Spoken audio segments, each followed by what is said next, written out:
Hello and welcome again to another episode of Battle Ready. No Drake today, but that's okay because we're going to be talking about some of the YouTube content creators that really I enjoy and sort of inspire me.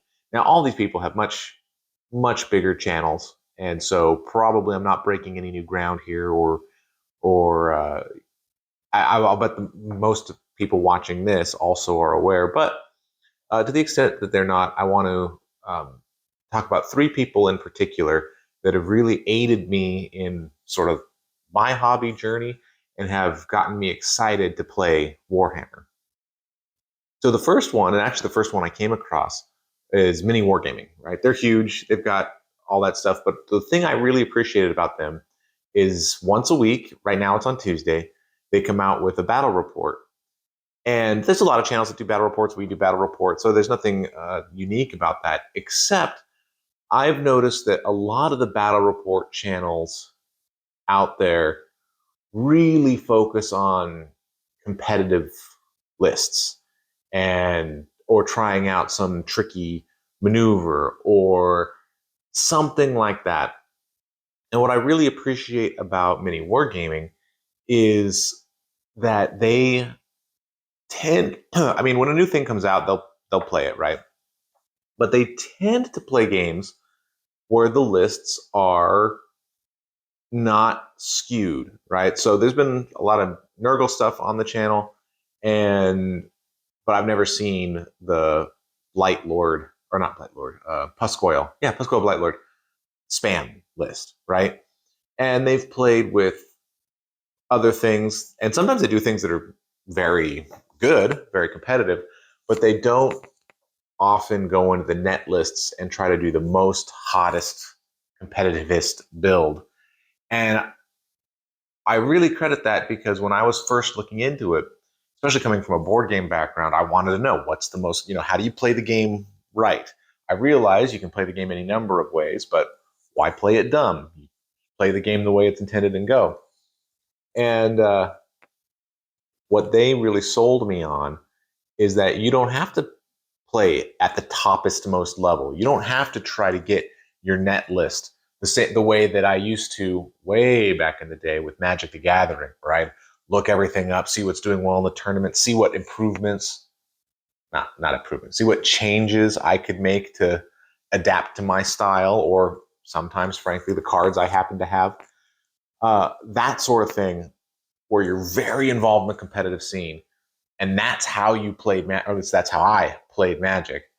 And I moved away from that because ultimately it was hollow, it was fleeting. I felt like I was chasing things, and I didn't enjoy it after a time. I enjoyed it for a period of time for sure, but I wasn't looking to relive that experience. And so, mini wargaming's battle reports are really fun, especially during the COVID time because you got to see the same people over and over and over, and you got to learn their personalities a little bit, and what they did and didn't, and they always had a fun time. They were always joking and laughing. And very rarely did they bring a list that was just ridiculous. One of them really liked squigs. So sometimes there'd be squig lists and stuff like that that are admittedly much more on the fun side. But lots of times they brought lists that did a bunch of shooting. They brought Marathi and the snake bows.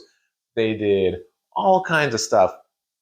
And I think they focused a lot on sort of mixed arms lists where you have a little bit of ranged and a little bit of chaff and a little bit of heavy hitters and a couple of good heroes. And that's really the way that I like to play. And it showed me that, yeah, the competitive scene that's a whole other thing. It's not something I'm particularly interested in. Although I admit I watch Warhammer Weekly just like everybody else. But that really brought Warhammer into my view as something that a casual player could play. And you can still play at a fun, enjoyable high level, casual high level, without needing to be enmeshed in all the competitive nonsense. So I really credit them. I still watch the one free one per week mostly. I'm not a member of the vault or whatever, so sorry. But I really enjoy the YouTube free one per week. Second one that I want to talk about is Tabletop Minions or Uncle Adam on Tabletop Minions. super fun. And the reason I like him is one, he's doesn't really play AOS, and he mostly focuses on skirmish. He plays a lot of Warcry, but he also plays a lot of miniature agnostic games and things like that. And I'm not I'm not super interested in learning a bunch of different systems that I will inevitably confuse all the rules for. So I'm not as excited by that aspect of it. But he talks a lot more about just sort of the hobby and the modeling and what's going on. I really enjoy his every other Sunday show because I don't watch it live, but sometimes during the week when I'm uh, painting or doing anything else, it's a great little podcast to have on because you get to hear his thoughts about the recent Games Workshop releases or about some new product. He's a big fan of Bondic. I am too.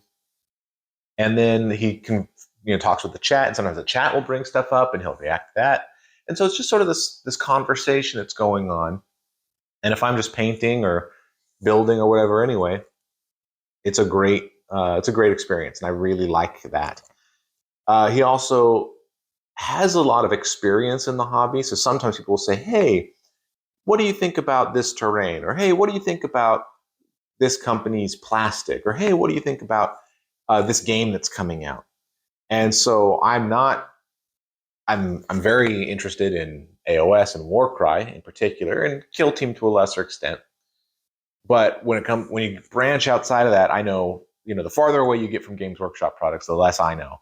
And so it's really good to have somebody who says, "Oh, yeah, in fact, I went to some place and I know all about how they do CO casting plastic now."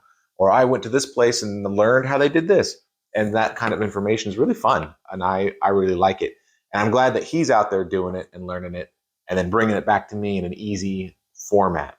He also does an episode every Friday that's usually pretty fun on some topic, but the every other Sunday show is great.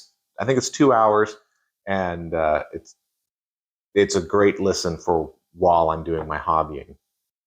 And then the last one is Eons of Battle. Now, Eons of Battle is interesting. It's a younger guy, and he's mostly 40K interested. He does very little with Age of Sigmar. But the reason I like watching his shows, two things. First, he's super enthusiastic. So if you want to get excited about the hobby, if you want to get excited about new models, then he's somebody to look for.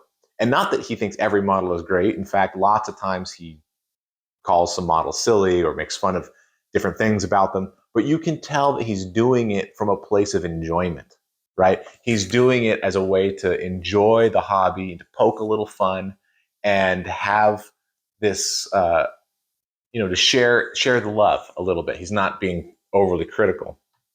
And so I really, really like that. And then every Friday he does a show where I think he calls it Models and Memories, but it's like how his week went in terms of what he built and what he painted and what he did and that sort of thing. And it's just fun. It's fun to see other people enjoying the hobby. And I think the thing that's important is in all three of them, none of them are competitive players. None of them following the meta and getting all the stuff together, but each of them shows how much fun you can have with Warhammer without regard to anything that's going on in the tournaments, without regard to any net lists or broken combos or anything like that. And people are just having a blast. And I find that, again, very reassuring because even though I'm not a tournament player at all, occasionally I'll sort of, look at some tournament lists or I'll look at some, who's winning and I'll get a little bit jealous. And so watching them is a good reminder to me that that's not necessary. And that's also part of why I think Drake and I started this channel is we wanted to contribute to that casual atmosphere to show how much fun it could be. And at least from what I've seen online, I haven't seen anybody do it father and son or father and daughter, right? Parent and child, I guess. Let's be inclusive. I haven't seen the parent and child battle reports and talks and things like that. So I thought it would be really fun to do that. And Drake, gosh, these kids, they grow up on YouTube. He's been wanting his own YouTube channel for a while. So he was all excited. And quick aside, my kids they don't know how to, at least when they were younger, they don't know how to play unless it was on YouTube. In fact, I caught my daughters, uh, one of them playing in her room with her dolls, and it was all fine, or maybe she was little animals, whatever, little toy she was playing with. And so I was just watching, and I thought, oh, how cute, my little girl's playing with the animals. And then she goes, all right, that's all for today. Remember to like and subscribe. And I thought, oh my gosh. So she's not just playing like a normal person. She has to play as though there's a camera and she's on YouTube. Yeah, I don't know. We had to limit a little bit of screen time after that. I thought, but they're all good kids. But anyway, I wanted to share that, jump in that same casual sphere, but also show that this hobby, this game, is such a fantastic way to spend time with your kids. It's a fantastic way to keep them away from screens and to show how much fun you can have. Because when I'm doing battle reports with Drake, it's uncommon. It's pretty uncommon that I pull some troops or I make a bad move so that he does something well. Sometimes I do that a little bit more, particularly in list building on the paths to glory. But when we're playing the match play games, for the most part, I'm just playing the game, and he wins sometimes, and we have epic moments, and he gets, even in games where he loses, there's always a good moment where he kills some big thing of mine, and so it's pretty fun. So anyway, I just wanted to give a shout out to those particular channels. Now, there's a million other channels that I watch from time to time. If you're interested in hobby stuff, the hobby cheating videos on Vince Ventrella's YouTube channel is great. Honest Wargamer does some good stuff. There's a million painting channels out there that teach all kinds of good painting techniques. I don't do any of that because my painting is, tabletop quality maximum. I just want to get stuff on the table and ready to play. But there's lots of good stuff out there. So I don't want to say that, these are the only three, but obviously these are the three that are sort of in what drew me into the hobby, into the casual game where I've had just an absolute blast. And so hopefully you'll check them out if you haven't already. And this has been another episode of Battle Ready. Thanks so much for watching.